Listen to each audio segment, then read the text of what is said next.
Okay, good morning. It's day 7 of our LECA journey. I actually recorded the video last weekend um, because I move additional plants to semi-hydro when I receive the LECA balls and the nutrients that I ordered. I took a video. I also recorded a video of the process, but unfortunately I ran out of space on my phone, so I did not finish the video, and so it's not uploaded. But today I'm just gonna share with you the process of, well, flashing. um, Actually, I think the flashing is being done on plants that are on semi-hydro or on leca because of the mineral buildup. So you will see some white, I think there's going to be some white particles on some of the leca balls, and apparently the explanation for that is because of the mineral buildup, and that's the reason why you have to flush the plants. But really, I don't see any of those yet on any of my plants on leca. But since I got the nutrients already, I'm gonna flush, and so I can remove the current, because they are currently, I mean, the water that they have on their pots right now are actually just tap water. So I'm gonna replace them with the nutrient solutions that I've already pre-mixed, because because again, I moved some more plants last weekend. So that was it's Wednesday today, so a couple of days ago. And let me just share with you how I did the mix. So I actually have this already. This is what's left of the mix that I use for the plants that I transitioned last, I think it was Monday, so 2 days ago. So what this is actually, the solution is for every liter of water, it's 1 ml of each of the nutrients. So there's three that I use. It's nutrient A, B, and C. So I think it's nitrate, and then grow plus, and the last one is the booster. So how you premix is, and also I use distilled water for this one, because um, the so along with the nutrients, there's also gonna be some steps on how to mix. And it says there, if you're not confident, or if you're not able to measure the ppm of your water, it's safer to use distilled. So I use distilled water, and what you need to do is I use a syringe. So first I put 1 ml of nutrient A, and then you have to mix it first. So it also says on the instruction not to put nutrients simultaneously. So what you need to do is you have to put nutrient A first, and then mix first, just to make sure that there's gonna be no buildup, or mineral buildup, or nutrient buildup. So you put nutrient A, mix, and then I use chopsticks to stir, and then afterwards I added nutrient B, and then same process, and then nutrient C. So the color is also like this because nutrient A is actually just it's a clear liquid, and then nutrient B is like green. The color of the liquid form is green, and the last one is actually dark brown.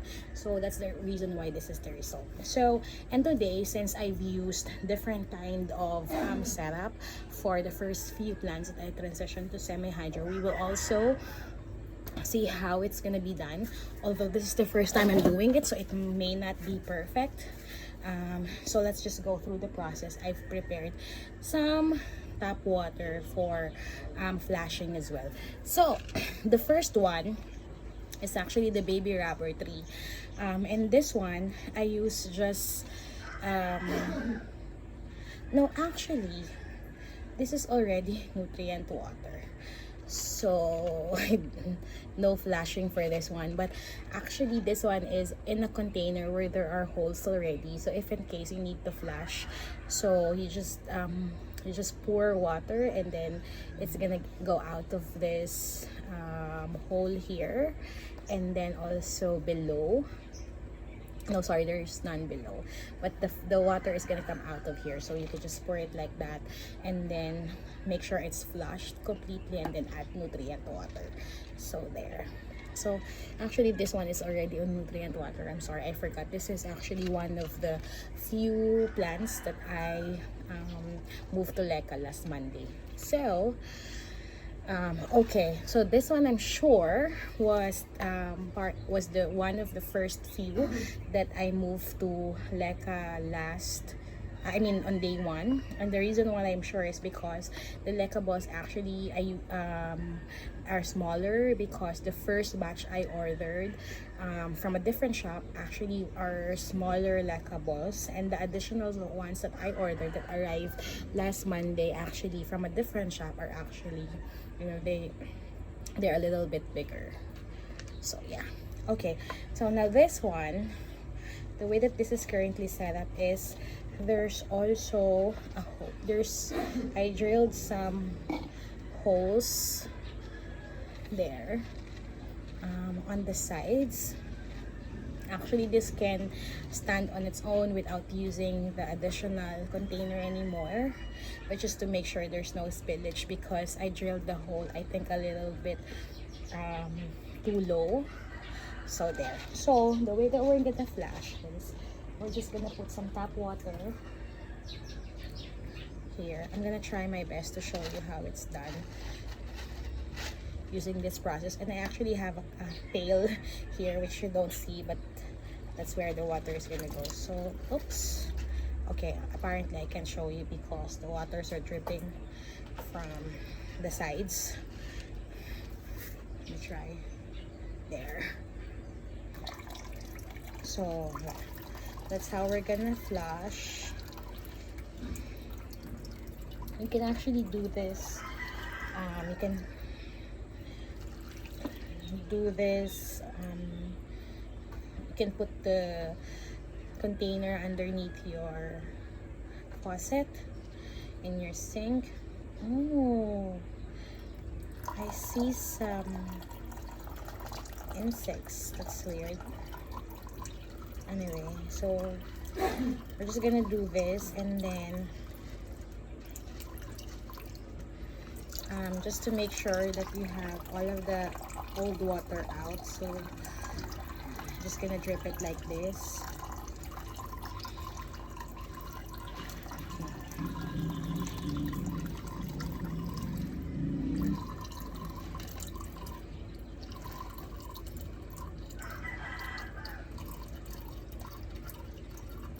So, and I think this is the reason why it's a little bit difficult to use containers or pots that do not have holes or drainage holes, either below at the bottom or on the sides, because it's gonna make flashing a little bit difficult, which I'm gonna show you because I have a couple of plants that are actually just on some regular glass, so I don't have drills for glasses. So yeah, that's gonna be a different story when we do the flashing later. Okay, so once you're sure that you have completely removed all of the water or you have flashed completely, actually I think the next time I do the flashing, I'm probably just gonna do it on the sink just to make it easier. This is actually a little bit tedious, but I just wanted to share and document. So once that's done, put it there, and then we're gonna put some nutrient water ready. So let me just show you guys. And again, the nutrient water should approximately be 1/3 up to 1/3 of the container, just below the root system. There. So there. On the other plants that I have, actually, what I did was I used a smaller pot and then placed them on a bigger one, so the water is actually sitting underneath. So you're really gonna see that the water color is different. You're gonna see, you know, this color, which is not really visible in this setup because of the leca balls. So there, I'm just gonna put it back there. And this is a syngonium, and as you can see, there's a new growth there. There's a leaf that's about to unfurl, although in to be fair, this girl already has this growth before I transitioned to leca, so I wouldn't say that this is a leca success story already. Okay, so the next one is this obsticifolia peperomia, that I also moved to leca on day one. So this is part of day one of our leca journey, or actually no, day two, sorry, of our leca journey, which is also actually the entire process is the first video I uploaded. So there. Now, since this is on a glass without drainage, the way that I'm gonna do the flashing is just to place some water, some water on the container. So unfortunately, we can't let it overflow because obviously there are leca balls there. And then just flip it over. Just put your hands. So this one is easier just because it's a small glass. So you can tilt it like that and drain water and make sure that the plant and the leca balls are still in place. Let's do one more just to make sure. So I think if we are flashing because of the build up, it's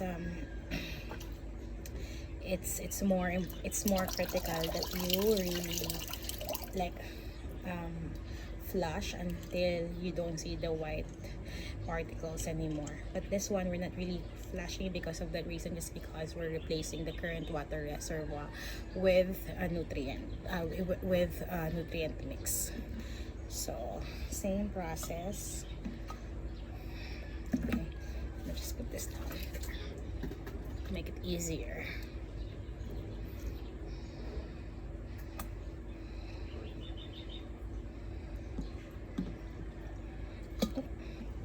It's a little bit high, but I think that's okay. There. And so far, I mean, again, it's too early to see any growth, but so far there are no bad signs like they're unhappy or anything, so which is good enough for me. And this one, if you could see, actually this one is a little bit different, a different story. I think this is a lucky plant. I'm not sure exactly what it is, but it's a gift from a friend. So and if you can see, I'm not sure if it's gonna show, but the roots actually I think have attached, this root has attached itself on the leca balls already, which is significant for 1 week worth of action, I'd say.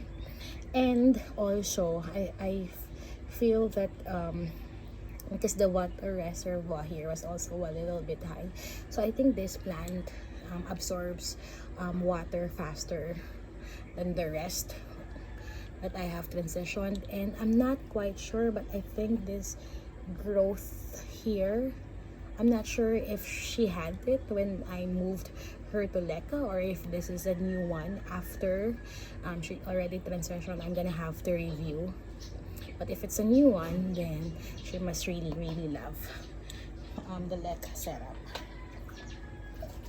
So same process, just gonna pour some water.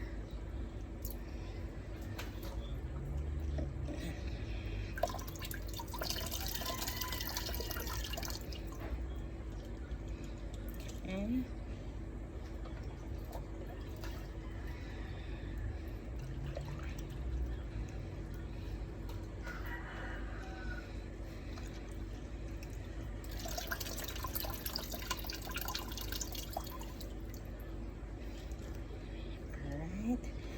That's done. And then same place it there, put the nutrient mix. So for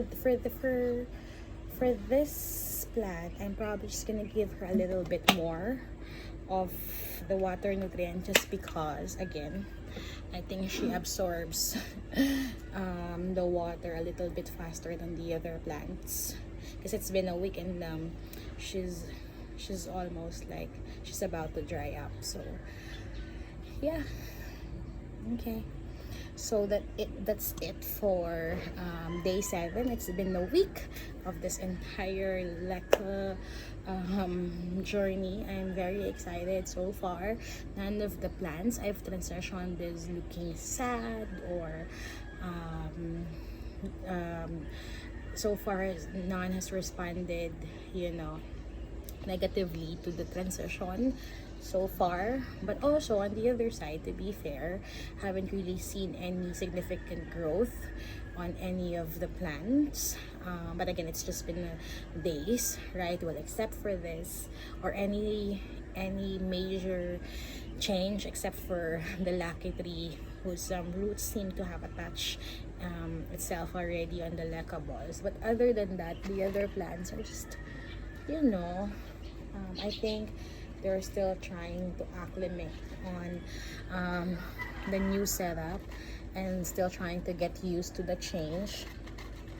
And at the same time, I think what I would say a success story is, number one, if I see growth that wasn't there before the transition, that's I think my number one measure of success.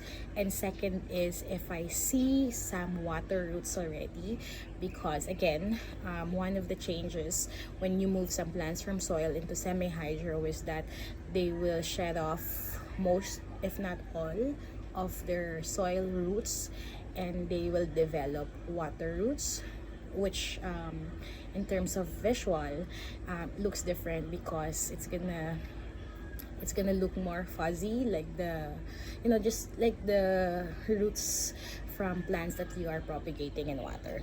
So if you've done those already, you know what I mean when I say they are actually a little bit different. Yeah, I'm just rechecking. I have another one here I haven't shown you guys, but this is one of the plants that I've also transitioned along with the baby rubber tree 2 days ago. And this is a Hoya. I'm not sure what specific Hoya. This is actually one of the first few that I got when I suddenly realized that I wanted to start a Hoya collection. So this is one of the first 3 Hoyas that I got. I just got this off Marketplace, but doesn't really say specifically what Hoya. It just says Hoya, and I agree. I think it looks like a Hoya. It's because of the leaf and just the overall look. So it looks like a pubic calyx, but I'm not really sure, so don't take my word for it. Anyways, that's the roots. That's the same roots I think he has when I moved him to LECA. But the reason why I moved him really is because I've had him for like 5 months already with these 2 leaves, and it hasn't shown any growth at all, and I think it looks pretty dried up. I'm not sure. So hopefully, if he's gonna be happy here, then maybe he's gonna start showing some growth. Okay, so all of my my LECA plants are actually indoors. I have a shelf, a plant shelf that is by a west-facing window, and also under some grow lights. So I'm just gonna keep them there first, because again, this is experiment. This is, for me, this is this entire process is experimental. I don't know if I'm gonna fail or succeed. So hopefully succeed, because I don't want to lose any plants during the transition. And hopefully if it's a success story, then I will be able to move more plants into LECA and move some more plants indoors, but I realized I could transition to semi-hydro and still keep them outdoors, but just make sure they're somewhere covered so that just in case it rains, then there's gonna be no overflow. And yeah, it's not gonna be messy because I can just imagine what's gonna happen if, you know, it rains heavily and they're sitting on Leka, and then the container gets, you know, too much water, and of course, you know, the Leka balls are probably gonna be all over. So yeah, that's it. But thank you so much. This is a very long video. I rambled too much, but thank you and happy Wednesday.